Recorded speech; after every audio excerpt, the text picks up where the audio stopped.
Hello, welcome to my channel. Today we're looking into the disappearance of Linda Sue Lasater Endorf. She was born February 12th, 1945 in Kansas. And this has her listed as date of death December 1976, age 31. Burial details unknown. So,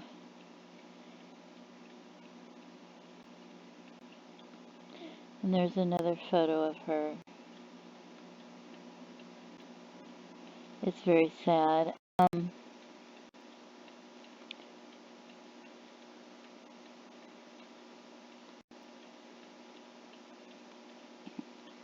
So she went missing, and I don't know how to pronounce it. Tukwila, Washington. Forgive me if I chopped it up. She's been missing since December 8th, 1976. So she went missing. Is that the date of death that they listed on here? December, yeah. So she went missing just after Thanksgiving, not long after Thanksgiving and before Christmas. They probably were putting up the tree and things already. 31 years old, brown hair, brown eyes. She has a burn scar on her right shoulder.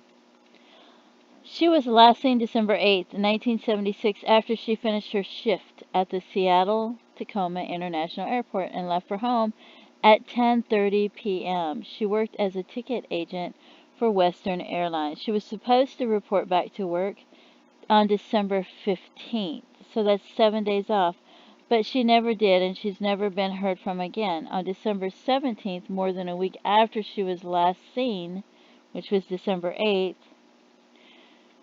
that's when her husband James reported her missing. So nobody had seen her since December 8th. And then it's 9 days later and he reports her missing. So Linda left behind a 13-year-old daughter. She and James had married in 1963. 2 months after she was reported missing, James filed for a divorce. Why would you file for a divorce 2 months after? I don't know. Well, we'll just let that go. The divorce was finalized in 1978, and he got almost all their property and assets as well as custody of their daughter. So that gives them motive, because imagine if she had something had happened and she was going to file for a divorce, then he would have had to split the assets, and she probably would have got custody of their daughter. And so, as far as authorities could determine, Linda never used her Social Security number, never had contact with law enforcement or any other government agencies. She was never seen by anyone after that. In January 1993, James' second wife, Debra Endorf, went missing. So there you go. A day later, her body was found in the trunk of her car in Tacoma. She had been strangled with a bungee cord and had a fractured skull. I'm not sure how long they'd been married. Wow. And did he report her missing? James hired an attorney and refused to cooperate with the investigation into Debra's murder, even in its early stages. So he acted guilty. A month after her death, he died by suicide, gassing himself in his truck. He left a note which didn't confess to involvement in either Linda's disappearance or Debra's murder. The police closed the homicide investigation after James took his life, stating he had been their prime suspect and they had planned to file murder charges against him. Debra had told others she mistrusted her husband and feared he would kill her. Wow. Authorities found blood stains on the garage door in the couple's home. They believe she was attacked there, so maybe he cleaned everything up and missed that.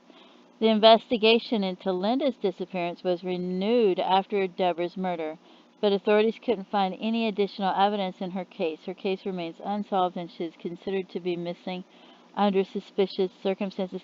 Wonder why she thought he was going to kill her. I wonder what she said. I wonder if he had threatened her, if he said anything, or what happened. So, and then we have this Jane Doe, and it could easily, it's somebody that died between 1969 and 1979, so that's 10 years. So it could easily be anyone, pretty much. Even though she died, and she falls within that time period. And she was 20 to, it says 20 to 30 years old. She was 31, so she's a year older. So it could easily be somebody else. And I think there was somebody else that worked at the airport that went missing that it could have been. But there's somebody was buried there, and whoever buried them made a crude cross of sticks, and a shoelace was found near the area of the remains.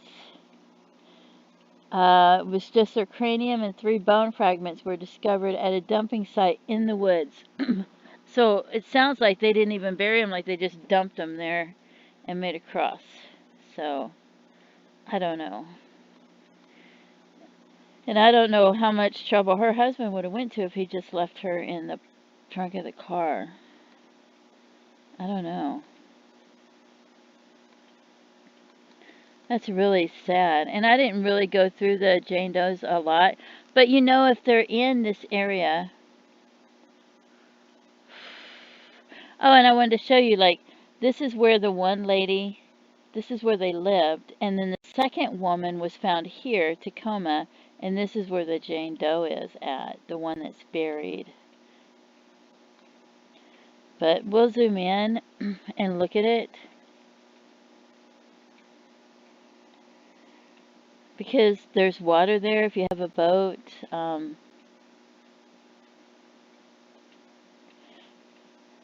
don't know.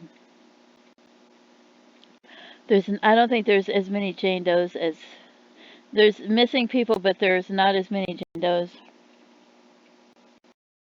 as there are missing people. So I don't think they found all the bone fragments or the skeletal remains of everybody. But you can see where the area is.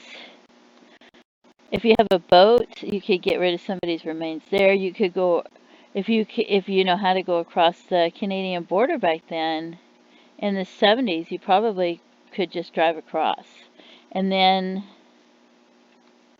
you could also go to Oregon to get rid of somebody's remains if you wanted to.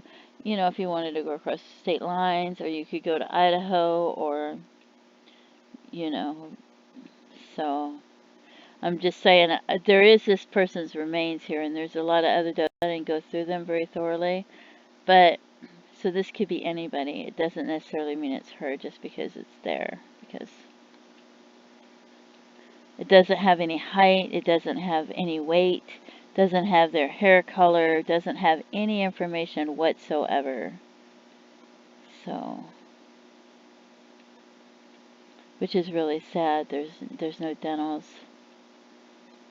But I don't know. I think if I lost somebody and I didn't have a tombstone for them or a place to go to say goodbye, you know, I might would go to where these remains were found, just to talk to them as if it was them, because I would miss them so much that I couldn't even imagine. But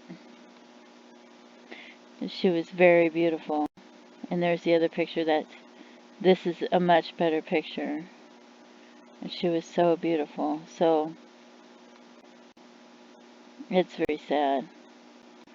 And who knows what happened or why. You never know. Anyway, don't forget to stop and pray for their loved ones and their family and everything, you know, because they've really suffered. That's just, you know, horrifying and terrifying. Anyway,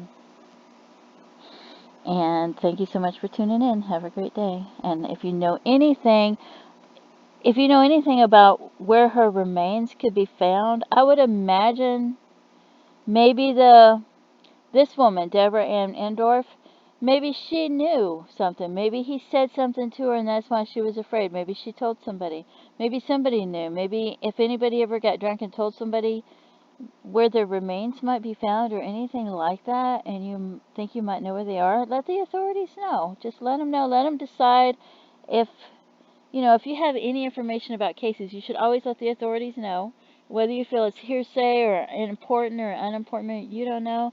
Let them decide if it's important. Let them know. Let them decide if it'll help solve their cases or not, you know. Let them be able to get a chance to make a note of it. Don't just take the information to your grave and never share it. Anyway, thank you so much for tuning in. Have a great day. Bye-bye.